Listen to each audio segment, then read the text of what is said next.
우리가 지난주에 성찬을 했는데 그 성찬에 이어서 제가 추가적으로 말씀을 더 드리고 마무리를 짓고 싶은 내용이 있어서 오늘 고린도전서 11장 1절의 말씀을 가지고 말씀을 드리려고 합니다. 바울 사도는 자기 자신이 어떤 목적을 가지고 살아가는 사람인지를 고린도 교인들에게 오늘 본문에서 밝히고 있습니다. 그것은 무엇이냐면 나는 그리스도를 본받는 자가 되었다라고 말하는 것이죠. 우리가 바울 사도의 서신을 통해서 보면 이 말이 어떤 말인지 우리가 이해할 수 있습니다. 바울 사도는 그리스도가 자신의 삶의 목표인 것처럼 말한 경우가 많고 그리스도의 남은 사역들을 자신이 채우겠다라고 말한 그런 경우도 있었죠. 그리고 갈라디아서에서는 나는 이제 내가 사는 것이 아니고 내 안에 있는 그리스도가 살아가는 존재라고 말한 적도 있습니다. 이것을 다 우리가 종합해서 말한다면, 아주 잘 요약한 것으로 말한다면 그리스도를 본받는 자가 되었다라는 말로 표현할 수 있을 겁니다. 그런 면에서 바울 사도는 어떤 목적을 가지고 자신이 살아가고 있는가, 물론 전도도 하고 교회도 세우고 사람들을 돕고 여러 가지 일을 했죠. 그러나 그것을 우리가 한마디로 요약을 한다면 그리스도를 본받는 자가 되는 것이 자신의 삶의 목표였다, 이렇게 말할 수 있을 겁니다. 그리고 나는 그렇게 살아가는 사람인데 당신들도, 고린도 교회의 성도들 당신들도 나처럼 되십시오 라고 말하는 것이죠. 다시 말하면 여러분들도 그리스도를 본받는 자가 되십시오. 본받는 자가 된 나처럼 하십시오, 이렇게 말하는 것입니다. 말이 갑자기 꼬이는, 제가 오늘 아침부터 말이 엄청 꼬이네요. 주일학교 할 때부터도 꼬이기 시작했는데 죄송합니다. 혹시 꼬이더라도 그냥 적당히 이해하고 넘어가 주십시오. 여러분, 이것은 바울 사도가 나는 개인적으로 이런 사람인데 여러분들도 나처럼 그렇게 했으면 좋겠습니다 라고 말하는 것이 아닙니다. 바울 사도가 나는 이런 목적을 가지고 살아갑니다 라고 한 것도 하나님의 뜻이었음을 말한 것이고, 고린도 성도들 당신들도 나처럼 이렇게 사십시오라고 하는 것도 사실은 이것이 하나님의 뜻입니다라고 밝히고 있는 겁니다. 오늘은 제가 이 말씀을 드리려고 하는 것입니다. 다시 말하면 그리스도를 본받는 것이 목적이요, 그리스도를 본받는 삶이 실제로 있는 것이 바울의 개인적인 어떤 목적이 아니라 이것이 하나님의 뜻이었고, 바울만 그렇게 하는 것이 아니라 바울로부터 복음을 들은 사람들, 바울뿐 아니라 복음을 들은 모든 사람들이 그리스도를 본받는 자로 살아가는 것이 본래 하나님의 뜻이었다라고 하는 것을 우리가 알아보려고 하는 것이죠. 성경은 사실상 일관되게 하나님께서 자신의 아들 예수 그리스도를 지극히 사랑하시는 분이라고 하는 것을 밝힙니다. 특히 복음서에서 보시면 하나님께서는 예수 그리스도를 나의 아들이다 라고 말하고 나는 그를 사랑하고 기뻐한다 라고 말합니다. 시편에서도 하나님은 예수님을 나의 아들이다 라고 말했죠. 우리가 시편 2편을 이미 했기 때문에 자세하게 설명을 드리지 않겠습니다만은, 시편 2편 7절에서 하나님은 이렇게 말합니다. 여호와께서 내게 이르시되 너는 내 아들이다. 오늘 내가 너를 낳았다 라고 말합니다. 여기서 말하는 너는 내 아들이다의 이 아들은 예수 그리스도라고 말씀을 드렸었죠. 여러분을 말하는 게 아니고 예수님을 말하는 것이다 말씀을 드렸었죠. 시편 2편 7절은 모든 사람이 이것은 그리스도를 지칭한 시편이라고 인정하는 것입니다. 구약에서조차도 하나님은 예수 그리스도를 아들이라고 말했고 아브라함에게는 너의 자손이라고 말했고 다윗에게도 다윗의 아들이라고 말했습니다. 거기서 나오는 그 아들은 다 단수예요. 단수. 복수가 아닙니다. 하나님은 예수 그리스도를 자신의 아들이라고 말하고 지극히 기뻐하고 사랑하시는 대상으로 말했습니다. 변화산에서 베드로가 예수님과 모세와 엘리야가 있는 것을 보고 여기에 오두막을 짓자고 말할 때 호련히 구름에서 소리가 나기 시작했습니다. 하나님께서 공기를 통해서 직접 소리를 전달했어요. 구름 속에서 소리가 나며 이르시되 이는 내 사랑하는 아들이요 내 기뻐하는 자니 너희는 그의 말을 들으라. 하나님이 직접 하신 말씀입니다. 신약에서만 하나님이 이런 말을 하신 것이 아닙니다. 모세를 통해서 신명기를 통해서 하나님은 이미 이 말을 하였어요. 신명기 18장 15절에 보시면 내 하나님 여호와께서 너희 가운데 내 형제 중에서 너를 위하여 나와 같은 선지자 하나를 일으키리니 너희는 그의 말을 들을지어다 라고 말했습니다. 이 선지자는 나와 같은 선지자는 예수 그리스도이시죠. 그러니 여러분 하나님은 우리가 요한복음 1장에서 살펴본 것처럼 예수 그리스도와 얼굴과 얼굴을 맞대고 있었다고 표현할 정도로 매우 친밀하고 지극한 사랑의 관계에 있었던 분입니다. 그리고 구약과 신약을 통틀어서 하나님은 예수님을 자신의 아들이라고 말했고 그뿐 아니라 너무나 기뻐하고 사랑하는 아들이기에 너희들은 내 아들, 내 선지자, 그의 말을 들으라라고 말씀하셨습니다. 이것이 신약에서 갑자기 있었던 말이 아니라 이 말입니다. 구약에서도 신약에서도 하나님은 내 아들, 내가 보낼 그 선지자, 그를 너희들은 들어야 한다고 말하고 있다는 거예요. 이것이 일관된 성경의 주장입니다. 들으라라고 하는 이 아쿠오라고 하는 말은 듣다, 배우다, 이해하다, 복종하다와 같은 말로 번역됩니다. 이 성경에 이 같은 단어가 다 이렇게 다른 상황에서 다 쓰이는 말입니다. 사실 우리말과 크게 다르지 않죠. 우리도 들으라라는 말을 할 때 이 모든 뉘앙스를 다 포함하고 있죠. 결국 하나님께서 구약이든 신약이든 선지자이든 사도이든 간에 그들을 통해서 혹은 하나님이 공기를 통해서 직접 하나님의 음성을 전달했던지 간에 내 아들의 말을 들으라라고 하셨을 때는 우리에게 듣고 배우고 깨닫고 복종하라라고 하는 의미로 들으라라고 하신 것입니다. 이것은 구약에서부터 예수 그리스도를 염두에 두고 하나님께서 우리에게 요구하신 것이고 신약을 통해서는 우리에게 정확하게 하나님의 아들 예수 그리스도를 보이시고 계시된 하나님의 뜻입니다.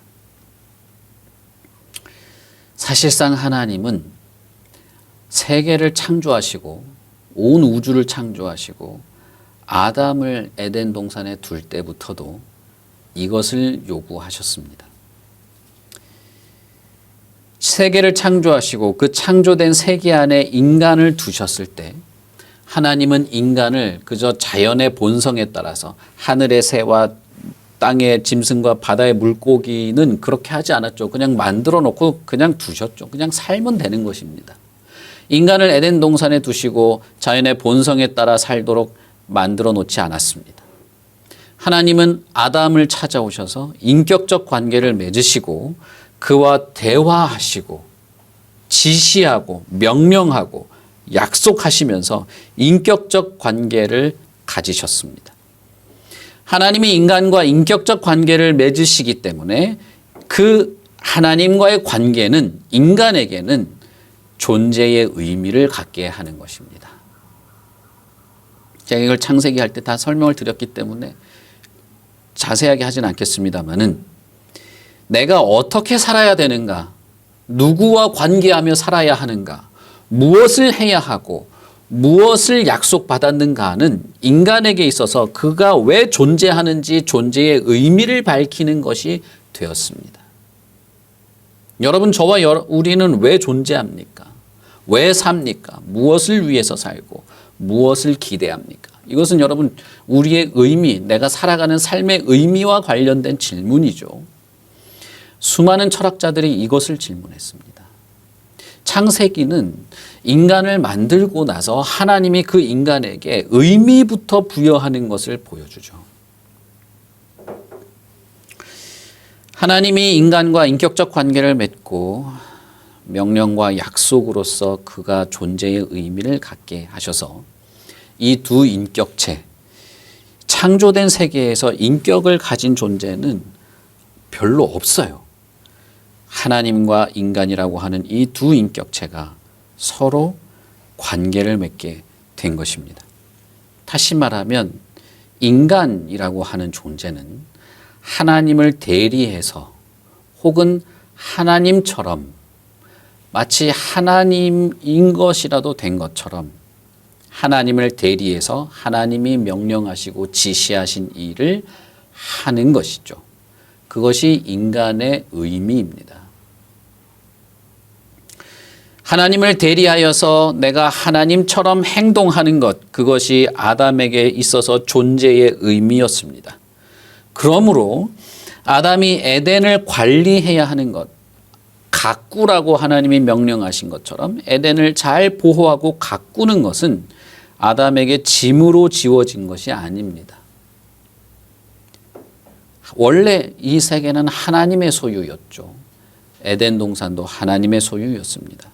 에덴 동산에 살고 있는 모든 동식물들도 하나님의 것이었습니다. 그럼에도 불구하고 아담이 그것을 관리하고 보호하고 짐승들을 모으고 이름을 붙이는 그 모든 활동들은 노예나 종처럼 짐으로 부과된 것이 아니라 하나님의 소유를 마치 내가 하나님이라도 된 것처럼 하나님을 대리하여서 하나님을 닮은 존재로 지어졌기 때문에 하나님의 형상을 따라 지어진 존재로서 다스리고 보호하고 가꾸도록 한 것입니다.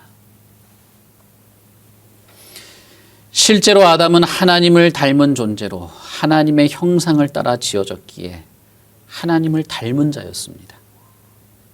그리고 하나님을 닮은 행동을 했어요. 이것은 아담에게 엄청난 축복이고 영광이었습니다. 그리고 자신의 존재 이유와 의미, 자신의 존재의 충족성을 가지는 일이었어요. 여러분 한번 생각해 보십시오. 온 우주 만물이 자신의 눈에 보이는 모든 존재가 하나님의 것인데 내가 마치 하나님이라도 된 것처럼 그것을 주도하고 다스리고 움직이고 지키고 가꾸는 일이 그 아담이라는 존재에게 얼마나 영광스러웠겠습니까? 자신의 존재가 얼마나 충족성을 가지고 있었겠습니까? 이것은 엄청난 축복이었습니다. 그런데 그 무엇보다도 그에게 더욱 축복스러운 것은 무엇이냐 하면 그가 하나님을 닮은 존재로서 하나님을 닮은 행위를 함으로써 그가 더욱 하나님을 이해할 수 있게 되었다는 것입니다. 하나님을 이해하고 존경하고 사랑할 수 있게 되었다는 것입니다. 여러분, 아담이 어떻게 하나님을 이해할 수 있었는지 여러분 납득이 되시죠? 내가 아버지와 같은 행위를 하면 아버지를 이해할 수 있게 되는 것입니다. 내가 어머니와 같은 행위를 하면 어머니를 이해할 수 있게 돼요. 예전에 저는 저희 아버지께서 병이 깊어서 병실의 침대에 누워 있을 때 너무 오래 아팠고 병실에 너무 오래 입원해 있었고 힘들었기 때문에 저는 아버지에게 이런 말을 한 적이 있습니다. 나는 만약에 아버지랑 똑같은 병이 걸리고 치료될 가망성이 없으면 난 차라리 자살하겠다. 병실에 누워있는 아버지한테 제가 그렇게 말했습니다. 왜 그렇게 살려고 발버둥 치냐고. 집에 있는 물건 다 팔고 약값도 많이 들어가고 그냥 죽지 왜 그러냐고. 그렇게 생각해 보면 저도 정말 정상적인 아들은 아니었던 것 같아요. 제가 그런 말 했습니다. 그리고 얼마 안 있어서 아버지가 돌아가셨어요, 실제로. 근데 여러분, 사실 저도 몸이 좋지 않단 말이에요. 근데 정말 살고 싶은 마음이 어떤 건지 그때야 비로소 느끼게 되는 거죠. 죽고 싶지 않은 마음. 너무 살고 싶은 마음. 저도 병원에 오래 입원해 있었습니다. 오래 입원해 있고 주사를 계속 맞고 병원 창문이 이렇게 열리는 창문이었는데 입원실에 이렇게 열려 있는데 그 창문이 조금만 더 열리면 그 창문 바깥으로 뛰어내리고 싶은 거예요. 그런데 또 너무 살고 싶은 거죠. 아파보지 않으면 아픈 사람의 마음이 어떤 건지 이해하기 어렵죠. 아담은 하나님께 받은 이 엄청난 축복을 하나님을 닮은 자로서 지어진 자신이 하나님을 닮은 행위, 짐승들을 모으고 동물들에게 이름을 지어주고 에덴 동산 지어진 이 세계를 가꾸는 하나님과 같은 일을 함으로써 사실상 그가 받은 축복은 하나님을 더욱 깊이 이해할 수 있게 되는 것입니다. 그리고 그 하나님을 더욱 존경하고 사랑할 수 있게 되는 일입니다. 왜냐하면 하나님처럼은 할 수 없기 때문이에요. 하나님을 닮은 일을 하게 되면 하나님이 얼마나 위대한지를 느끼게 됩니다. 하나님을 닮은 일을 하게 될 때 하나님의 창조가 얼마나 영광스러운지를 느끼게 되고 이 창조 세계가 얼마나 아름답고 오묘하며 하나님의 능력이 얼마나 광대한지를 알고 그를 더욱 존경하고 사랑할 수 있게 되는 것이었어요. 그렇기에 아담은 순종이 절대로 필요한 자였습니다. 인간의 존재의 의미라는 것이 그런 의미에서 순종, 하나님을 닮은 자로 살아가는 것이 매우 인간의 존재의 의미인 것이죠. 오직 그에게 금지된 것은 하나님을 닮은 일을 포기하는 것, 하나님의 말씀을 순종하지 않는 것만 금지된 것이었어요.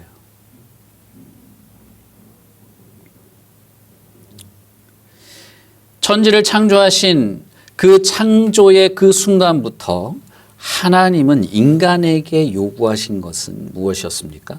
바로 이것입니다. 나를 닮아서 나를 닮은 존재로 땅에 충만하고 다스리고 살으라는 겁니다. 그래서 아담에게도 땅에 충만하도록 하신 것이죠. 그러므로 인간의 존재의 의미라고 할 수 있는 것은 여러분, 저와 여러분이 이 땅에 살아가는 존재의 의미라고 하는 것은 우리 지금 우리 아이들, 바깥에 있는 우리 아이들이 태어나고 존재하고 있는 의미라고 할 수 있는 것은 하나님을 닮는 것입니다. 그 하나님의 마음을 반영하는 것이에요. 다시 말하면 하나님의 형상으로 지어진 그 모습을 회복하는 것입니다. 이것은 모든 인간에게 불변하는 목적이고 하나님에게도 불변하는 목적이고 그리스도에게도 이것은 변하지 않는 목적입니다. 변화산에서 하나님께서 구름 속에서 소리를 발산하시면서 선언하신 것이 바로 이것이죠. 예수 그리스도야말로 하나님의 지극한 기쁨과 사랑의 대상이기에 그 그리스도의 말을 듣고 배우고 이해하고 그에게 복종한다면, 그를 따라 산다면, 그의 말대로 행하는 것이 있다면, 그리스도를 닮는다면 그 역시 하나님의 지극한 기쁨과 사랑의 대상으로 하나님의 창조 때부터 가지고 있던 하나님의 뜻에 합한 자로 여겨지게 될 것입니다. 예수 그리스도는 태초부터 하나님과 함께 있었고 하나님의 영광으로 가득했고 하나님의 모든 충만으로 충만하신 분이십니다. 그러므로 우리가 그리스도를 닮는다는 것은 곧 하나님 아버지를 닮는 것과 다를 바가 없는 것이고 그리스도를 보는 것은 하나님 아버지를 보는 것과 다를 바가 없는 것입니다. 바로 예수 그리스도를 닮도록 그리스도를 따라 살도록 하나님은 구름 속에서 사람의 발성을 하시면서 요구하신 것입니다. 하나님께서 예수 그리스도를 이 땅에 보내신 것, 또 우리를 죄에서 건지신 것 또한 이 목적을 가지고 있습니다. 예수 그리스도의 모든 가르침과 그분의 선행이 이 목적을 가지고 있습니다. 예수님께서 제자들의 발을 씻기신 후에 예수님은 제자들을 향해서 이렇게 말합니다. 내가 너희에게 행한 것 같이 너희도 행하게 하려고 본을 보였노라. 예수님이 이 발을 씻기신 것이 언제입니까? 십자가에 달려 죽기 몇 시간 전이죠. 십자가에 달려 죽기 몇 시간 전에 예수님이 제자들의 발을 씻기면서 한 말이 뭡니까? 나처럼 너희들이 살도록 하려고 내가 너희들에게 본을 보였다는 거예요. 그게 발을 씻는 행위만 말하는 게 아니죠. 예수님의 모든 사역을 다 통틀어서 한 말입니다.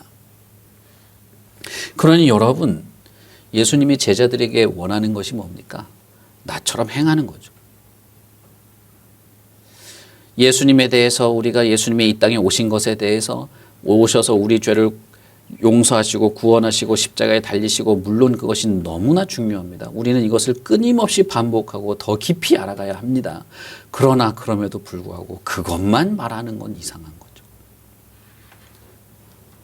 더 풍성한 내용이 그 안에는 있고 성찬을 통해서 우리가 그의 찢어진 몸과 흘리신 피를 먹으면서 그와 연합하고 하나가 되고 그와 함께 동행한다는 고백을 하며 그의 몸과 피를 마실 때, 먹고 마실 때 우리는 이것을 같이 고백하는 것입니다. 나는 그리스도를 닮은 자로, 그리스도가 내 안에 살아계신 자로 그리스도를 닮은 삶을 살아가는 자라는 것입니다. 요한복음에서는 예수님께서 내가 이제 곧 아버지께로 간다. 그리고 보혜사 성령을 너희에게 보내주겠다라고 하면서 예수님이 뭐라고 말합니까? 내가 진실로 진실로 너희에게 이르노니 나를 믿는 자는 내가 하는 일을 그도 한다. 또한 그보다 더 큰 일도 한다라고 말하죠. 그러니 나는 아버지께로 가야 된다라고 말했어요. 여러분 이게 무슨 말입니까? 제자들이 주님 어디로 가려고 하십니까? 우리가 따라가지 못하는 곳이 어딥니까? 막 물어볼 때 예수님은 나는 가야 돼. 나는 가야 되는데 그렇게 되면 너희는 내가 하는 일을 하게 될 거야 라고 말했어요. 이게 얼마나 중요하다는 겁니까? 사실상 창세기에 하나님이 천지를 창조할 때부터 이것은 변하지 않는 하나님의 목적이었어요. 그러니 이것은 예수님에게도 변하지 않는 목적입니다. 우리가 분명히 알 수 있는 것은 천지를 창조할 때부터 가지고 있는 하나님의 목적, 그분의 기쁨, 그것은 무엇이었는가? 인간을 지으시고 기뻐하신 것은 무엇이었는가? 자신의 형상대로 지어진 인간이 자신을 닮은 존재로 살아가는 것입니다. 그것을 기뻐한 것입니다. 그러니 저와 여러분의 존재의 의미도 저와 여러분이 하나님을 기쁘게 할 수 있는 것도 그리스도를 닮은 삶을 사는 것, 그리스도를 닮은 자로서 하나님의 형상을 회복하여서 그리스도를 닮은 자로 살아가는 것이 하나님을 지극히 기쁘게 만들 겁니다. 바울 사도는 이렇게 말합니다. 우리가 알거니와 하나님을 사랑하는 자, 곧 그의 뜻대로 부르심을 입은 자들에게는 모든 것이 합력하여 선을 이루느니라. 하나님이 미리 아신 자들을 또한 그 아들의 형상을 본받게 하기 위하여 미리 정하셨다. 하나님이 미리 아신 자들을 그의 아들의 형상을 본받게 하기 위하여 정하셨다는 거예요. 이게 하나님께서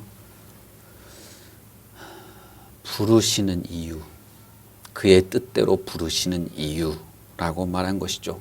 그러니 바울 사도가 뭐라고 말해요?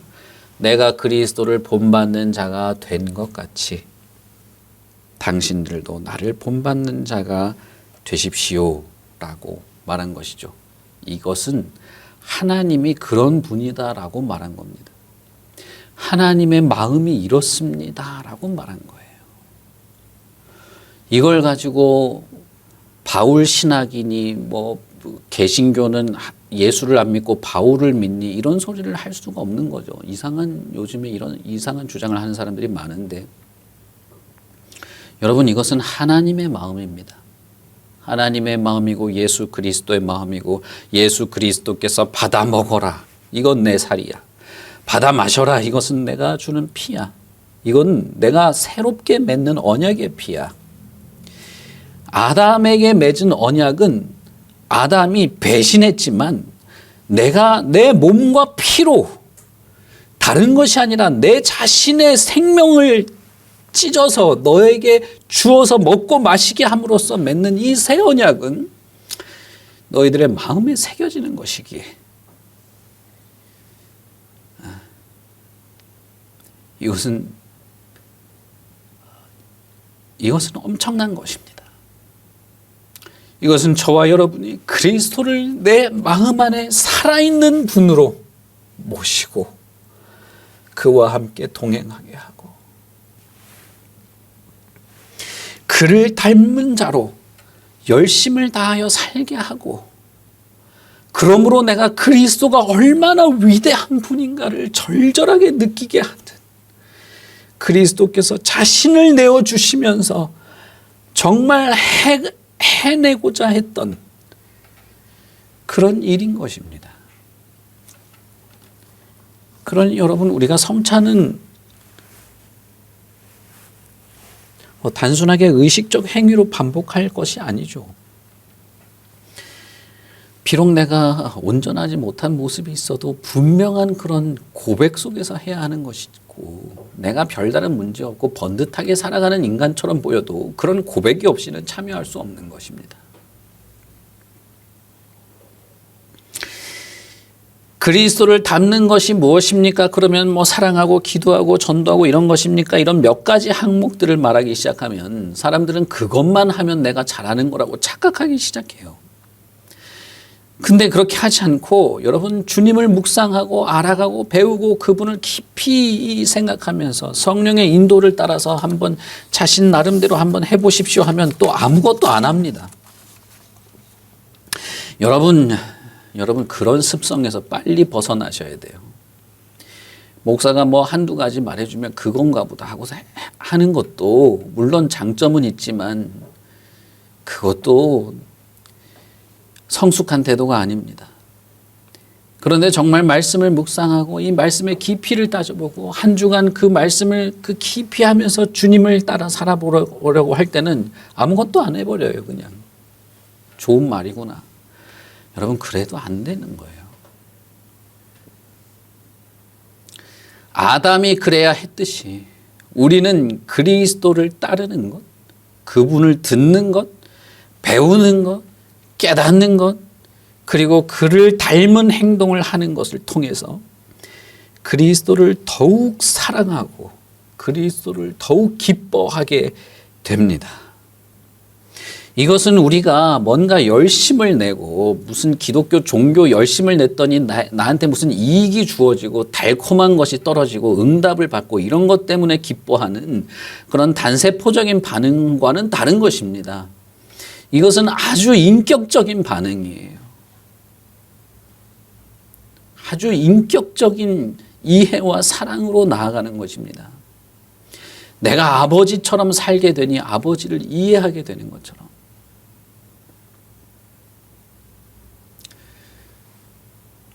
저는 여러분 아버지께서 일찍 돌아가셨기 때문에 아버지랑 화해할 기회가 없었어요. 미안하다고 말할 기회가 없었습니다. 그러나 예전에 저 좋아하지 않았거든요. 그러나 이제는 이해할 수 있을 것 같아요.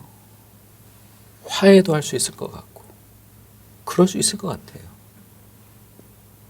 그건 왜 그러냐 하면 내가 아버지처럼 살게 되기 때문입니다.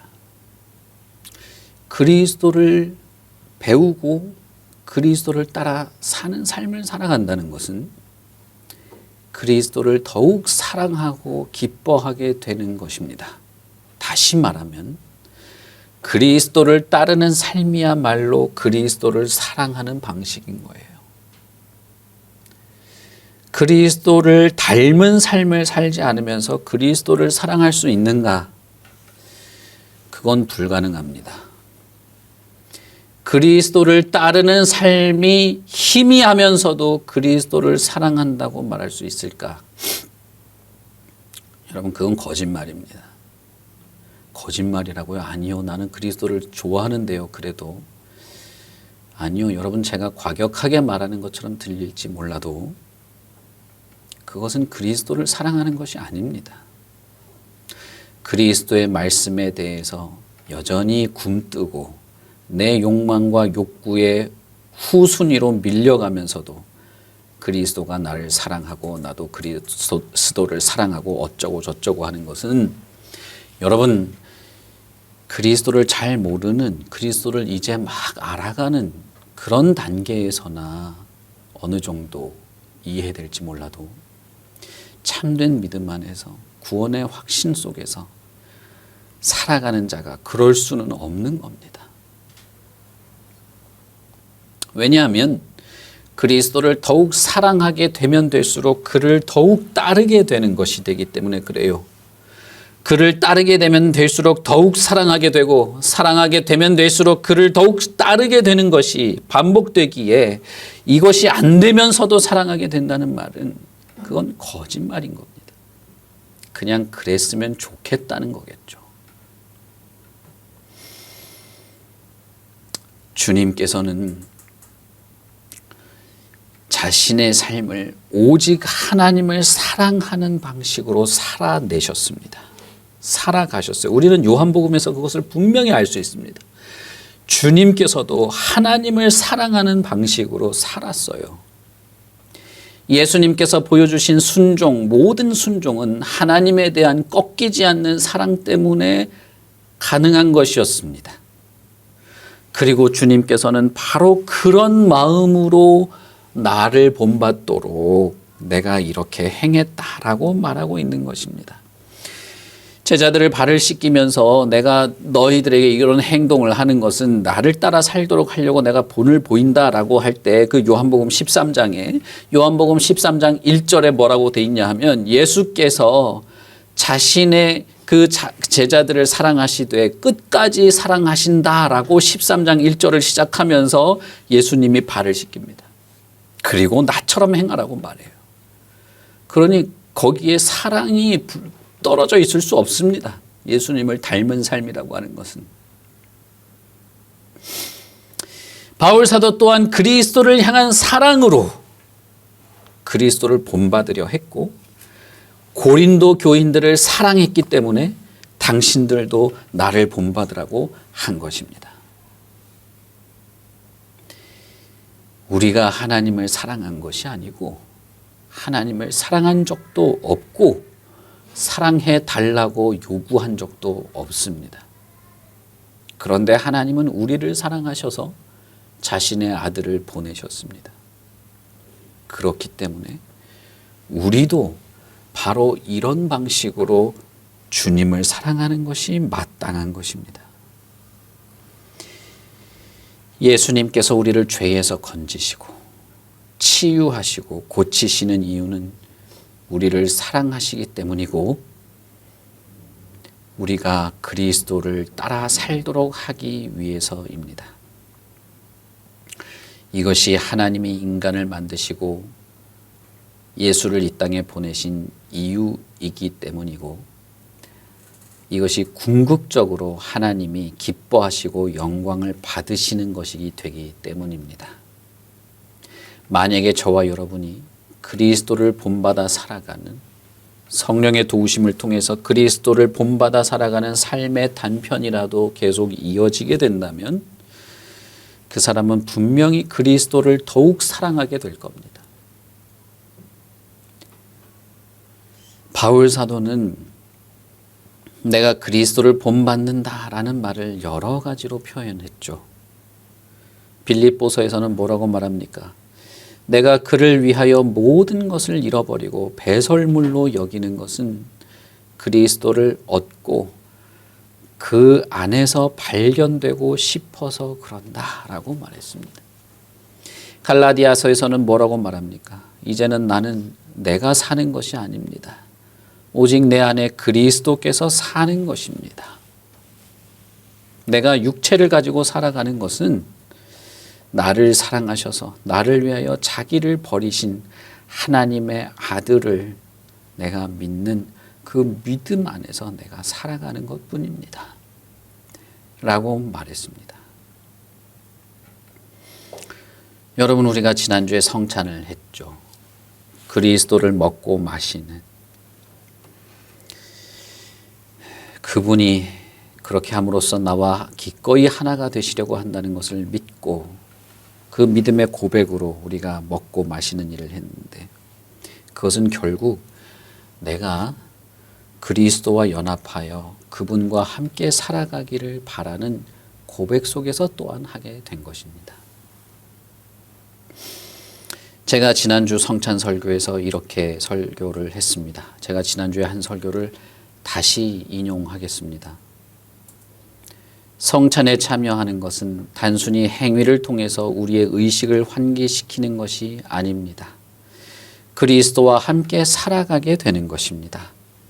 바로 이것을 믿고 바라고 성찬에 참여할 때 자신을 내어주신 분이 우리에게 이것을 제공하십니다.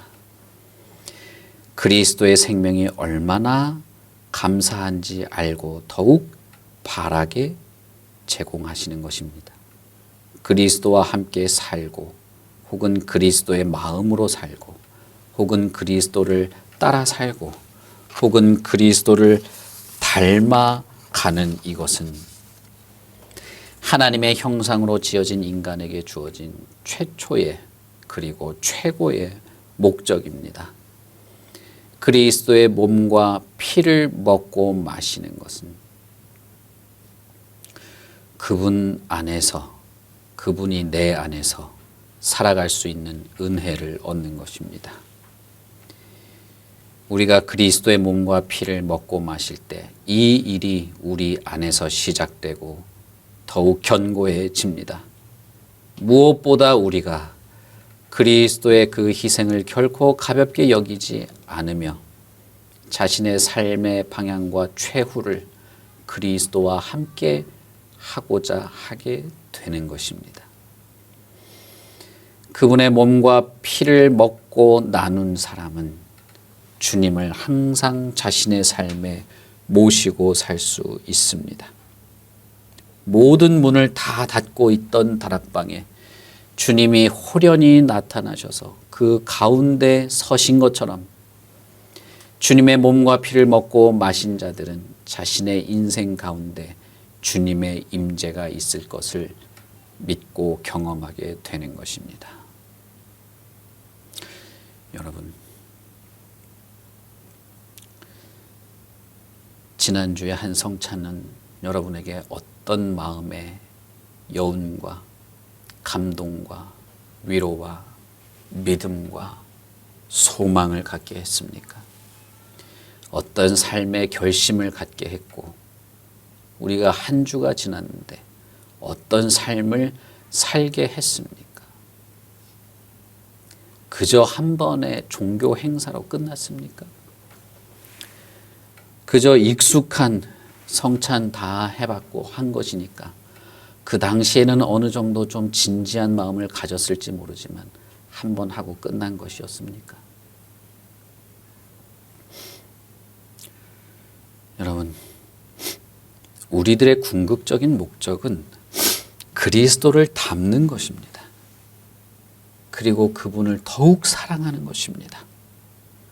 이것이 천지를 창조하실 때부터 하나님께서 가지고 계셨던 생각이고 지금도 예수 그리스도 안에서 우리에게 요구하시고 기뻐하시기를 원하시는 것입니다. 그러니 여러분, 예수 그리스도, 우리의 모든 것이 되시는 그리스도를 믿고 내 안에 살아계신 그리스도를 의지하고 그리스도를 닮은 자로 살아가십시오. 그렇게 살기를 애쓰십시오. 물론 잘 안 될 수도 있겠죠.